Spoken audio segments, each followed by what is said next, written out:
Okay, welcome back. Now I'm going to do a related problem to the problem that I just did. This is the electric flux of a line charge through an area. Instead of a point charge through an area, it's a line charge. So you have a line charge here. It has a charge of Q and length L. And we want to find out the electrical flux through an area that is at one of the ends of the line charge. So let's say it's the left end. Right, the answer we get for this will be the same as if it was on the right end, right? So then we say, we take an element of the line charge, we say it creates an electrical field this way, right? dE, and then this is dQ, right? And then the electrical flux through this area is going to be only the X component, right? Because the A is this way, dA, right? So then we're going to take dE, dA, times cosine of the angle between them, right? So that's going to be the electrical flux.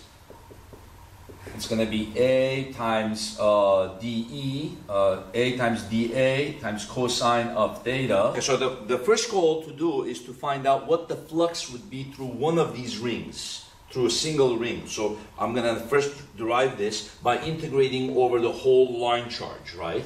So then we're going to have d phi E, right? This is going to be the electric field is going to be K dQ over R squared dA times cosine theta, right? And then right now I am not integrating over all the dAs, over all the rings. I just want to know what the flux is, what the electric flux is through one of those rings, right? So the dA will just stay dA. Then I have here K dQ is going to be lambda dx. Distance squared here is going to be, this is, let's call this distance squared. So that's going to be x squared plus r squared. X squared plus r squared, right? And then you have here cosine theta, and then cosine theta is going to be x over square root of r squared plus x squared. Okay? So then you're going to integrate this from 0 to L. Okay? So then you have here d phi E, right, is equal to K dA.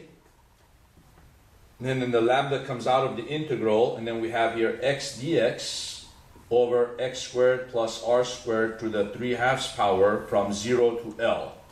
Okay, so then we can do our substitution again. Okay, let U equal x squared plus r squared du is equal to 2x dx.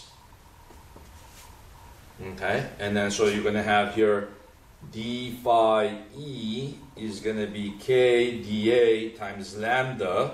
So then you're going to have here du over 2 u to the minus 3/2, and then integrate that. So d phi E is going to be K dA times lambda.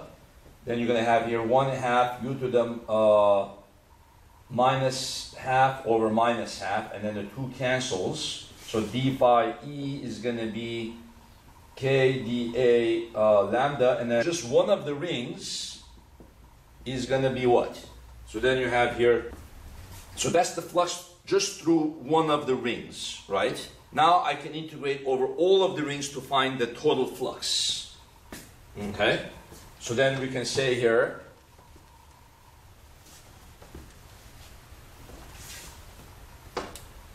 the total electrical flux is going to be K lambda 1 over R minus 1 over square root of L squared plus R squared, right? And then the dA is going to be 2 pi R dr, right? dA is 2 pi R dr. Then I can, again, take out everything that's a constant, right? So I have here 2 pi K lambda are constants. Then I can distribute the R. I'm going to get 1 minus R over L squared plus R squared to the 1/2 power dr. And now the integral of that is from 0 to the radius of the plate, right? So then you go from 0 to the radius of the plate. Okay, well, the first integral here is going to be easy. The integral of 1 is just going to be r. So phi E, 2 pi k lambda. The integral of this is r minus. And then we do a similar integral there, right? We say u equal u equal L squared plus R squared du is equal to 2R dr. So then this is going to be integral du over 2 over u to the half, right? Which is going to be integral u to the minus half du over 2, right? And then the integral of that is going to be u to the half over half times 1 over 2, and then that's going to cancel. So then basically the integral of this is just going to be L squared plus R squared to the 1/2 power, and then you go from 0 to big R, okay?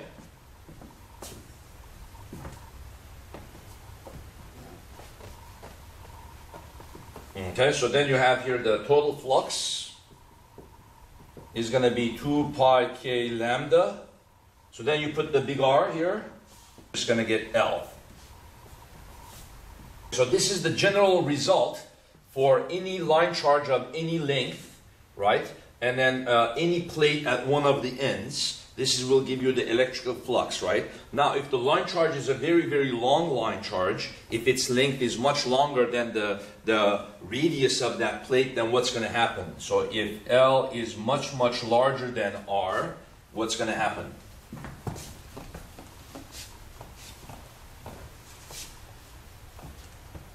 So then, if that's the case, the electrical flux is going to be 2 pi k lambda. So then R minus, because R is going to be much more negligible than L, this will just end up becoming, the R squared will disappear, and then L squared half is just going to be minus L plus L. This will disappear, and then you're just going to get a simplified equation, 2 pi k lambda R. Okay? So then that's going to be the electrical flux if the line charge is very long. So let's assume that the line charge has a charge of 2 nanocoulombs. The length is 100 meters, and the radius of the plate is 1 meter, right? So for this case, since the length of the line charge is very long, right, compared to the radius of the plate, we could use this simplified version, right? So then the total electrical flux would be what? 2 pi 9 times 10 to the 9, okay, and then the lambda would be the charge divided by the length, right? 2 times 10 to the minus 9, right? So this is nanocoulombs, and then divided by length 100 meter times the radius would be 1 meter, right? And then the 10 to the minus 9, 10 to the minus 9 would cancel, and then the electrical flux would be 2 times 2, 4 times 9, 36 pi divided by 100, right? Right?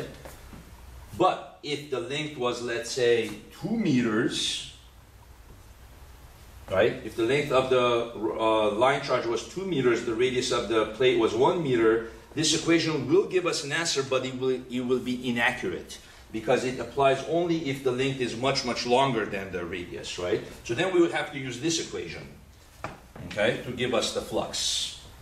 So the electrical flux will be 2 pi 9 times 10 to the 9. The linear charge density is going to be 2 times 10 to the minus 9 divided by the length, which is 2 meters now, right?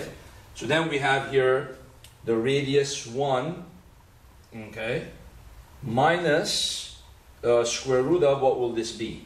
This is 2 squared plus 1 squared, so that's going to be 5. Square root of 5, okay, plus, and then the length is going to be 2 meters, right? So then there's more calculations that you're going to have to do. The 2 meters cancels this one, right? 10 to the minus 9 cancels this one. So let's see what the answer comes out now. Meter squared. So it's a lot larger of an electrical flux if it has the same charge but it's shorter, okay? So that kind of makes sense, because if a long line charge had a charge of 2 nanocoulombs and it was 100 meters, that means a lot of the charge would be very distant from the plate, and the electrical field would be very weak, okay? Now, if that line charge, we squish it and we still has the same charge, right? Now it's only 2 meters long. They're very close, and so it's going to be the electrical field is going to be a lot stronger. So we would expect the electrical flux to be a lot larger. So it's about 43 times larger, right? The electrical flux. Now, what would happen if we squish that and then it ends up becoming almost like a point charge, what would be the electrical flux then? So in other words, I'm asking, what if the length is much, much smaller than the radius, right? What does the equation become? Okay. What if L is much, much smaller than R? Okay. So then how does the equation change? 2 pi k lambda. So then here you have R minus, and then if the length is much, much smaller than R, this disappears and then this survives, right? And then you got R cancels the R, right? So you just basically end up getting the flux is equal to 2 pi k lambda times L. But lambda times L is the charge, right? So it's just going to be 2 pi k q. Okay? So if the line charge becomes almost like a point charge of almost negligible length, right? What's going to happen to the electrical flux? So then it's going to be something like this. This is the plate like this. The electrical flux is like this.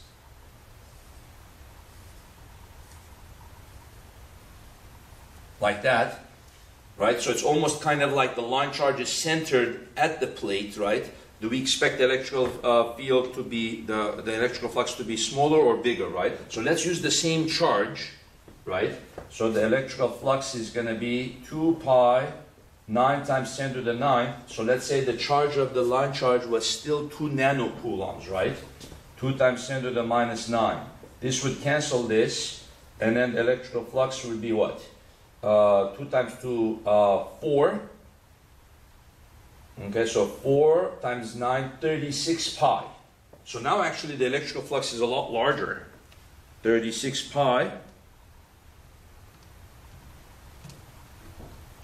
113.1 newtons per coulomb meter squared. Okay, so now the concentration of the electrical field is a lot stronger because we're close. So that means there is a lot more electrical field lines crossing that plate, right? And then we're taking this component of it, right? The horizontal component. So the electrical flux is going to be a lot larger because the electrical field is going to be a lot larger because the line charge has now become a point charge. The electrical field is stronger. So if the electrical field is stronger, its X component is also stronger. So the total electrical flux is a lot larger. 113.1 newtons per coulomb times meter squared. Okay? Thank you very much.